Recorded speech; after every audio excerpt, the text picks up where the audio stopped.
2026년 당신의 통장 잔고가 1억이라고 가정해보세요. 그런데 이 1억이 실제로는 5천만 원의 구매력도 안 된다면 어떻게 하시겠습니까? 지금 이 순간에도 당신의 자산은 조용히 증발하고 있습니다. 2026년은 단순한 경기 침체나 일시적 불황이 아닙니다. 이건 경제 시스템 전체가 재편되는 거대한 전환점입니다. 이 영상 하나로 당신의 향후 10년이 완전히 바뀔 수 있습니다. 지금부터 생존이 아닌 번영을 위한 전략을 함께 파헤쳐 보겠습니다. 많은 분들이 착각하고 계십니다.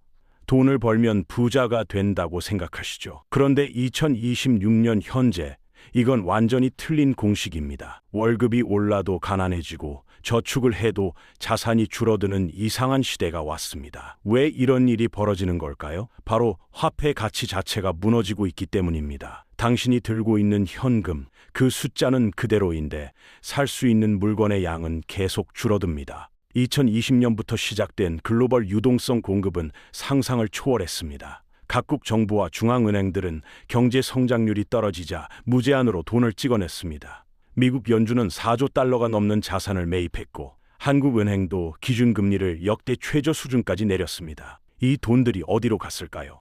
주식시장, 부동산 시장, 그리고 각종 자산 시장으로 흘러들어갔습니다. 그 결과 자산 가격은 천정부지로 치솟았지만 정작 실물 경제는 제자리 걸음입니다. 이제 우리는 새로운 국면에 접어들었습니다. 인플레이션을 잡기 위해 금리를 올렸지만 경제는 회복되지 않았습니다. 그래서 다시 금리를 내리기 시작했죠. 이게 무슨 의미일까요? 화폐 가치는 계속 하락하는데 자산 가격은 더 오른다는 뜻입니다. 현금을 보유하는 것은 이제 확정적 손실을 감수하는 행위가 되었습니다. 통장에 돈을 넣어두면 이자는 받지만 물가 상승률을 따라잡지 못해서 실질적으로는 손해를 보는 겁니다. 구체적인 숫자로 보겠습니다. 2024년 한국의 소비자 물가 상승률은 연평균 2.3%에서 2.5% 수준이었습니다. 그런데 실제로 체감하는 물가는 훨씬 높죠. 식료품, 외식비, 교통비 같은 생활 필수품 가격은 5%에서 10% 가까이 올랐습니다. 은행 예금 금리가 3%라고 해도 세금을 떼면 실수령은 2.5% 정도입니다. 결국 돈을 예금에 넣어두면 매년 최소 2%에서 3%씩 실질 구매력이 사라지는 겁니다. 1억 원을 10년간 예금에 넣어두면 명목상으로는 1억 3천만 원 정도가 되지만 실질 구매력은 8천만 원도 안 될 수 있습니다. 여기서 중요한 질문을 던져야 합니다. 그렇다면 금이나 달러 같은 안전자산에 투자하면 되는 걸까요? 많은 사람들이 금 투자를 선택합니다. 실제로 금 가격은 지난 5년간 꾸준히 상승했죠. 2021년 온스당 1,700달러에서 1,800달러 수준이던 금 가격은 2024년 말 2,600달러를 돌파했습니다. 하지만 진짜 큰 부를 만든 사람들은 지금 다른 것에 투자하고 있습니다. 그들은 미래 경제의 핵심 인프라에 집중하고 있습니다. 바로 반도체, 인공지능, 바이오, 로봇 산업입니다. 대한민국이 가진 가장 강력한 무기는 무엇일까요? 바로 반도체입니다. 삼성전자와 SK하이닉스는 단순한 제조회사가 아닙니다. 이 기업들은 현재 전 세계 인공지능 혁명의 심장부를 담당하고 있습니다. 엔비디아가 만드는 GPU가 인공지능의 두뇌라면 한국 기업들이 만드는 메모리 반도체는 혈관입니다. 특히 HBM이라 불리는 고대 역폭 메모리는 인공지능 칩이 제대로 작동하기 위한 필수 부품입니다. HBM이 뭐길래 이렇게 중요할까요? 간단히 설명하면 일반 메모리는 데이터를 순차적으로 처리하지만 HBM은 여러 층을 쌓아서 동시에 엄청난 양의 데이터를 처리할 수 있습니다. 인공지능 모델을 학습시키거나 운영할 때는 초당 수십 테라바이트의 데이터를 처리해야 하는데 일반 메모리로는 불가능합니다. 그래서 챗GPT를 만든 오픈 AI도 구글의 제미나이도 모두 한국산 HBM을 사용하고 있습니다. SK하이닉스는 현재 HBM 시장의 50% 이상을 차지하고 있고 삼성전자도 빠르게 점유율을 늘리고 있습니다. 2024년 SK하이닉스의 실적을 보면 이 이야기가 단순한 전망이 아니라는 걸 알 수 있습니다. 회사는 3분기에만 7조 원이 넘는 영업이익을 기록했습니다. 이건 전년 동기 대비 10배 이상 증가한 수치입니다. 무엇보다 중요한 건 이 성장이 일시적이지 않다는 점입니다. 엔비디아, AMD, 인텔 같은 글로벌 반도체 기업들이 앞다투어 차세대 인공지능 칩을 개발하고 있고 이 모든 칩에는 HBM이 필수적으로 들어갑니다. 시장 조사기관 가트너는 HBM 시장이 2025년부터 2030년까지 연평균 40%에서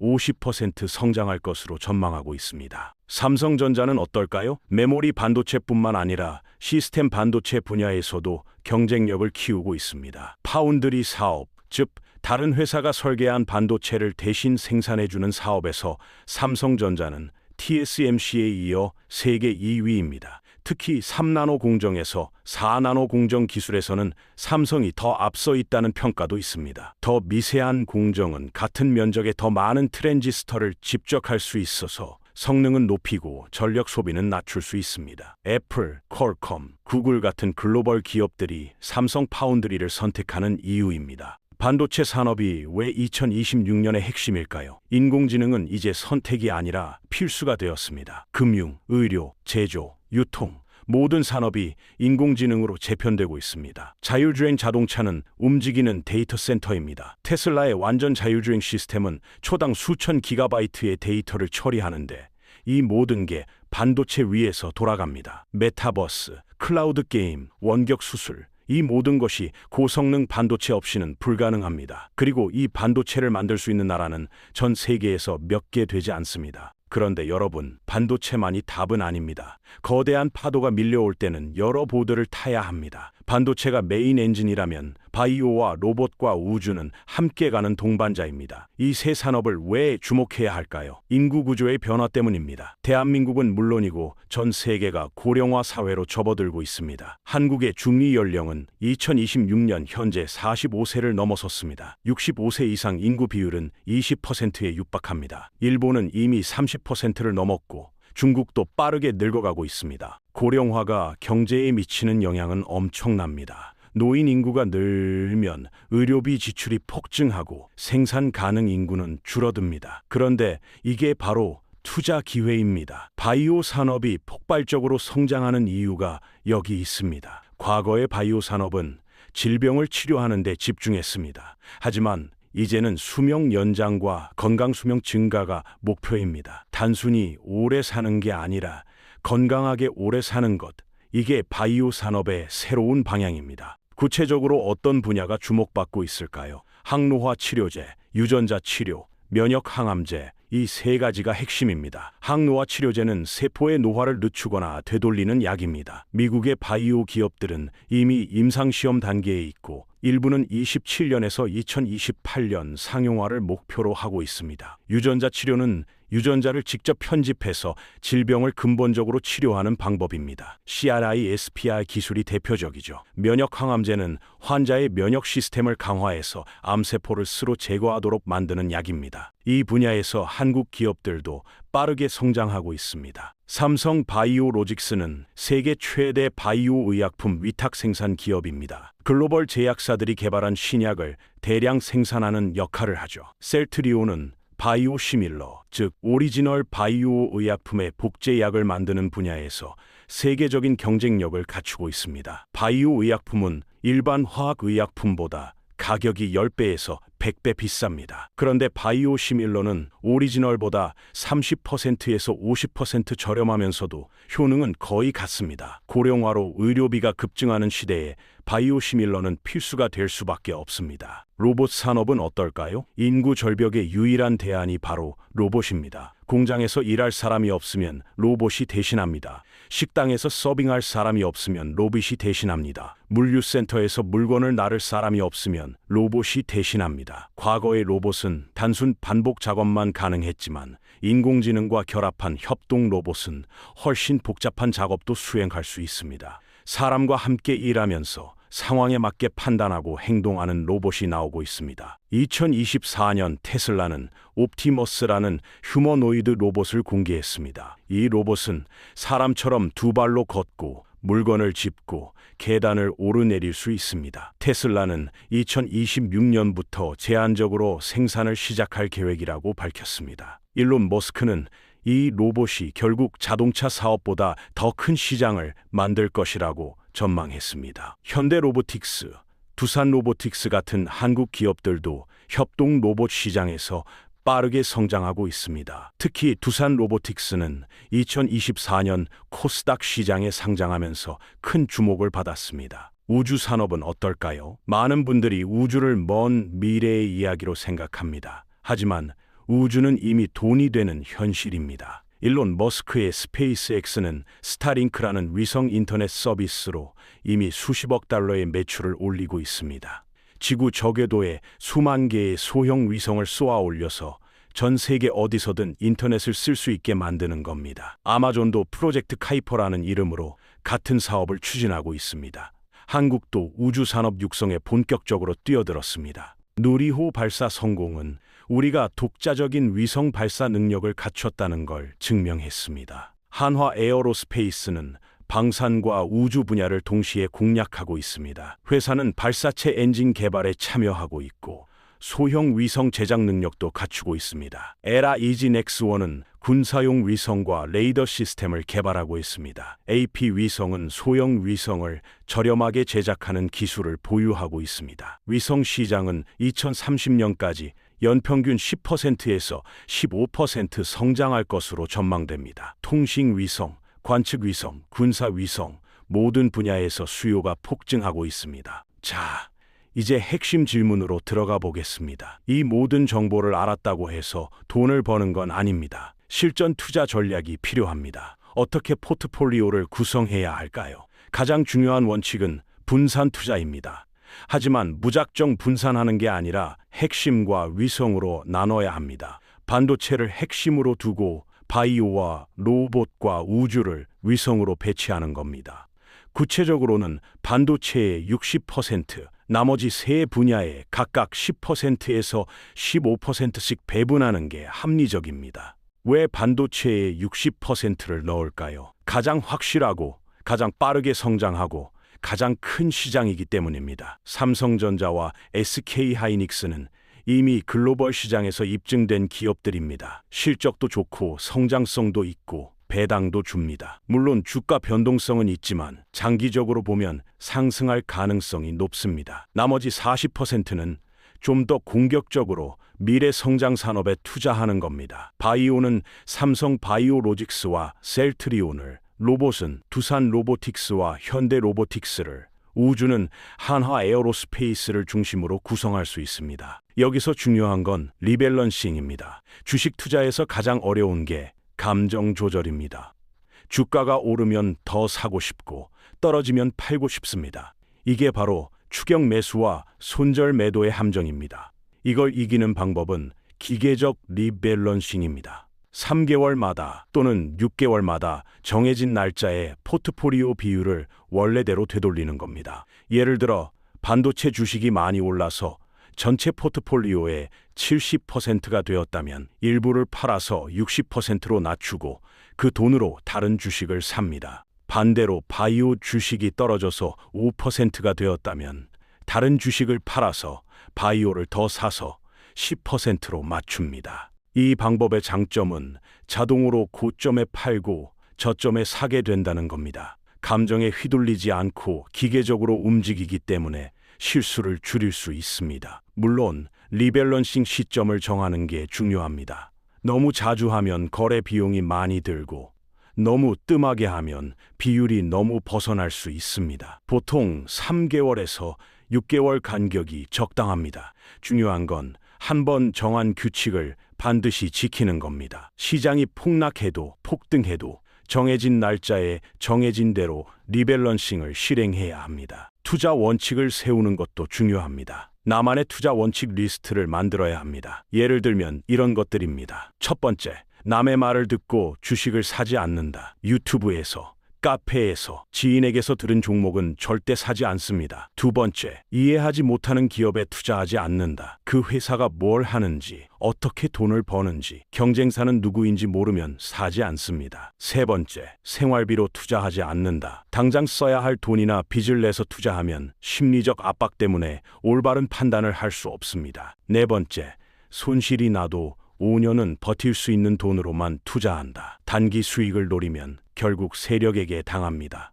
다섯 번째, 포트폴리오 전체를 한 번에 바꾸지 않는다. 시장 분위기에 휩쓸려서 전부 팔거나 전부 사는 실수를 하지 않습니다. 여섯 번째, 목표 수익률을 정하지 않는다. 1년에 20%, 30% 이런 목표를 세우면 무리한 투자를 하게 됩니다. 대신 좋은 기업을 사서 오래 보유하는 데 집중합니다. 일곱 번째, 뉴스에 반응하지 않는다. 하루하루 나오는 뉴스는 대부분 노이즈입니다. 장기 투자자에게 중요한 건 분기 실적과 산업 트렌드입니다. 여덟 번째, 절대 빚내서 투자하지 않는다. 레버리지는 수익을 키울 수도 있지만 손실도 키웁니다. 특히 주식 시장은 예측 불가능하기 때문에 빚은 금물입니다. 실전 사례를 하나 들어보겠습니다. 사회초년생 A씨는 1천만 원을 모았습니다.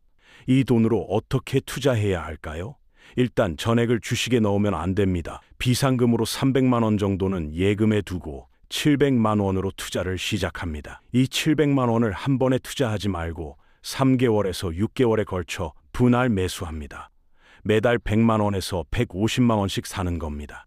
이렇게 하면 평균 매입 단가를 낮출 수 있습니다. 종목은 삼성전자와 SK하이닉스를 중심으로 구성하되 소액으로 바이오나 로봇 주식을 한두 개 추가합니다. 은퇴 준비생 B씨는 5억 원을 가지고 있습니다. 이 경우는 좀 더 신중해야 합니다. 5억 원을 전부 주식에 넣으면 변동성 때문에 잠을 못 잘 수도 있습니다. 2억 원에서 3억 원 정도를 주식에 투자하고 나머지는 채권이나 배당주에 분산합니다. 주식 투자 비중도 반도체 중심으로 가되 배당 수익률이 높은 종목들을 섞습니다. 은퇴 자금이기 때문에 수익률보다는 안정성이 더 중요합니다. 리밸런싱 주기도 젊은 층보다 짧게 가져가서 3개월마다 점검합니다. 많은 분들이 궁금해하시는 질문이 있습니다. 지금이라도 삼성전자를 사야 할까요? 이미 많이 오르지 않았나요? 주가를 보면 2024년 초 7만 원대에서 2026년 초 현재 8만 원대에서 9만 원대 사이에서 움직이고 있습니다. 변동성은 있지만 뚜렷한 상승 추세는 아닙니다. 그렇다면 저평가된 걸까요? 밸류에이션을 봐야 합니다. 삼성전자의 주가 수익 비율은 15배에서 18배 수준입니다. 글로벌 반도체 기업들과 비교하면 낮은 편입니다. 엔비디아는 40배가 넘고 AMD도 30배가 넘습니다. 물론 엔비디아는 GPU 시장을 독점하고 있어서 프리미엄을 받지만 삼성전자도 메모리 반도체에서 독과점 지위를 갖고 있습니다. 더 중요한 건 미래 실적입니다. 2025년과 2026년 반도체 업황이 좋아질 것으로 예상됩니다. HBM 수요는 폭발적으로 증가하고 파운드리 사업도 턴어라운드가 기대됩니다. 그렇다면 현재 주가는 충분히 매력적입니다. 다만 한 번에 몰빵하지 말고 분할 매수하는 게 좋습니다. 주가가 8만 원일 때 일부 사고 7만 원대로 떨어지면 추가로 사고 9만 원대로 오르면 일단 기다리는 식으로 접근하면 평균 단가를 낮출 수 있습니다. SK하이닉스는 어떨까요? 2024년 실적이 워낙 좋았기 때문에 주가도 많이 올랐습니다. 2023년 말 10만 원대에서 2024년 말 20만 원을 넘어섰고 2026년 초 현재는 다시 조정을 받아서 15만 원에서 18만 원 사이에 있습니다. 이 주가가 비싼 걸까요? 실적 전망을 보면 그렇지 않습니다. 2025년과 2026년에도 HBM 매출은 계속 증가할 것으로 예상됩니다. 회사는 HBM사 개발에도 성공했고 엔비디아와 AMD의 차세대 GPU에 모두 공급할 예정입니다. 주가 수익 비율도 10배에서 12배 수준으로 결코 높지 않습니다. 바이오 주식은 어떻게 접근해야 할까요? 바이오는 변동성이 매우 큽니다. 임상시험 결과에 따라 주가가 하루에 20%, 30% 움직이는 경우도 흔합니다. 그래서 바이오 주식은 포트폴리오의 10%를 넘지 않도록 관리해야 합니다. 삼성 바이오로직스는 상대적으로 안정적입니다. 위탁 생산 사업이기 때문에 매출과 이익이 예측 가능합니다. 셀트리온은 바이오시밀러 시장이 커지면서 수혜를 받고 있지만 특허 만료 시점과 경쟁 상황을 잘 따져봐야 합니다. 신약 개발 바이오텍 기업들은 더 위험하지만 성공하면 수익률이 엄청납니다. 이런 기업에 투자한다면 소액만 넣고 장기 관점으로 접근해야 합니다. 로봇 주식은 아직 초기 단계입니다. 시장 자체가 형성되는 과정이기 때문에 변동성이 크고 불확실성도 높습니다. 하지만 장기적으로는 거대한 시장이 될 것이 분명합니다. 두산 로보틱스는 협동 로봇 분야에서 기술력을 인정받고 있고 해외 진출도 활발합니다. 다만 아직 적자 기업이기 때문에 실적이 개선되는 시점을 잘 포착해야 합니다. 현대 로보틱스는 현대차 그룹의 계열사로 안정성이 있지만 상장되지 않아서 개인 투자자는 접근하기 어렵습니다. 로봇 ETF를 활용하는 것도 방법입니다. 우주 주식은 가장 장기적인 관점이 필요합니다. 한화 에어로스페이스는 방산 부문이 안정적인 수익을 내고 있고 우주 부문은 성장 옵션입니다. 회사는 누리호 프로젝트에 참여하면서 발사체 엔진 기술을 확보했고 소형 위성 발사체 개발도 추진하고 있습니다. 다만 우주 사업이 본격적인 수익을 내기까지는 시간이 걸립니다. 5년에서 10년 관점으로 접근해야 합니다. 에라 이지넥스원도 방산과 우주를 병행하는 기업입니다. 군사 위성과 레이더 시스템에서 강점이 있습니다. 마지막으로 가장 중요한 이야기를 하겠습니다. 2026년은 부의 추월 차선에 올라탈 수 있는 마지막 기회일지도 모릅니다. 왜 그럴까요? 지금은 거대한 전환기의 초입이기 때문입니다. 인공지능 혁명은 이제 시작입니다. 앞으로 5년에서 10년간 상상할 수 없는 변화가 일어날 겁니다. 그 변화의 중심에 반도체가 있고 바이오가 있고 로봇이 있고 우주가 있습니다. 지금 이 산업들에 투자하는 것은 단순히 주식을 사는 게 아니라 미래를 사는 겁니다. 핵심 요약을 3가지로 정리하겠습니다. 첫째, 현금은 더 이상 안전자산이 아닙니다. 화폐 가치 하락은 앞으로 더 가속화될 것입니다. 자산을 미래 성장 산업에 배분해야 생존할 수 있습니다. 둘째, 반도체를 중심으로 포트폴리오를 구성하되 바이오와 로봇과 우주로 분산하세요. 60%는 확실한 곳에 40%는 미래에 투자하는 겁니다. 셋째, 감정에 휘둘리지 말고 기계적으로 리밸런싱 하세요. 규칙을 정하고 지키는 것만이 장기 수익을 보장합니다. 오늘 당장 실행해야 할 계좌 세팅 가이드를 알려드리겠습니다. 먼저 증권 계좌를 만드세요. 수수료가 저렴하고 앱이 편한 증권사를 선택하면 됩니다. 그리고 투자할 금액을 정하세요. 전 재산이 아니라 5년 이상 안 쓸 돈만 투자에 쓰세요. 그 다음 종목을 선정하세요. 삼성전자, SKK 하이닉스는 기본이고 거기에 바이오나 로봇 종목을 한두 개 추가하세요. 한 번에 다 사지 말고 3개월에서 6개월에 걸쳐 분할 매수하세요. 마지막으로 리밸런싱 날짜를 달력에 표시하세요. 3개월 또는 6개월 후 그날이 오면 반드시 포트폴리오를 점검하고 조정하세요. 2026년은 선택의 해입니다. 현금을 들고 있다가 가난해질 것인가